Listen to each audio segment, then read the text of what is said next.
Sir Ballia इतना सबसे उत्तर प्रदेश में पिछड़ा हुआ जिला है, इससे आप क्या कहेंगे? नहीं, मैं नहीं मानता इस बात।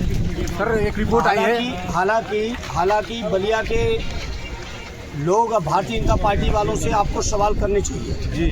11 साल से उनकी सरकार है केंद्र में, 8 साल से ज़्यादा हो गए उत्तर प्रदेश में। अब ये सवाल और जवाब पूछिए बीजेपी से। जब समाजवादियों की सरकार थी, बलिया के लोग जानते हैं, जो कुछ चाहा उन्होंने वो मिला। स्वर्गीय चंद्रशेखर जी के नाम पे बलिया में विश्वविद्यालय, आप जानते हो। बलिया के लोग इस बात से बेहतर जानते होंगे, शायद सड़कों का सबसे बड़ा बजट समाजवादी पार्टी की सरकार में सबसे ज़्यादा कहीं गया था तो बलिया के यहाँ गया था। स्पोर्ट्स कॉलेज दिया है, जगेश्वर जी की नाम पर सेतु।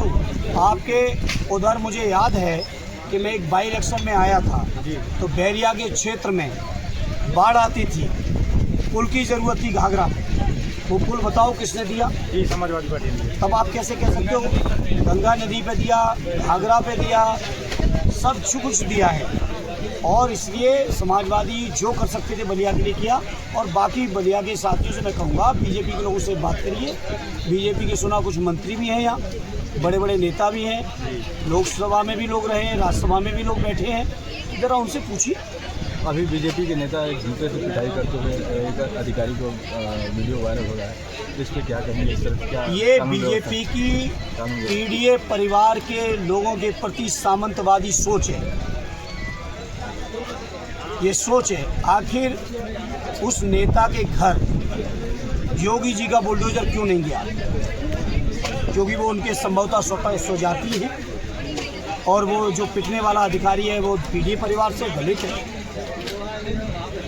यही तो एक कारण है, और तो कोई कारण मुझे नहीं समझ में आता। वैसे तो मुख्यमंत्री जी बयान देते हैं कि मैं 0 टॉलरेंस करूंगा। जो मंत्री हैं विभागीय, AK शर्मा जी जो बगल के मऊ से हैं, बड़े पावरफुल मिनिस्टर हैं, आखिर वो अपने अधिकारियों की सुरक्षा नहीं कर पा रहे। कहाँ गया बुलडोजर उनका? कहाँ गया उनका 0 टॉलरेंस? क्या 0 टॉलरेंस केवल दलित पिछड़ों की घरों को उजाड़ने के लिए है? सर, सरकार एक कानून लेकर के आई है संसद में और उसको अभी जेपीसी में भेज दिया गया है।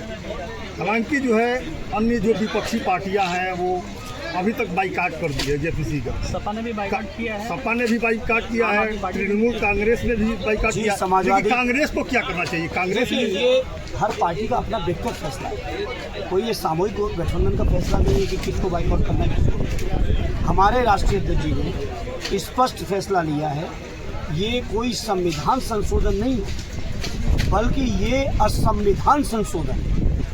आप सोचिए, कोई भी मंत्री हो, मुख्यमंत्री हो, केंद्रीय मंत्री हो, आखिर जो एक देश के नागरिक के तौर पर जो एक मौलिक अधिकार है वो तो रहेंगे। ऐसा तो नहीं मंत्री बनने से, मुख्यमंत्री बनने से उनके मौलिक अधिकार खत्म होंगे।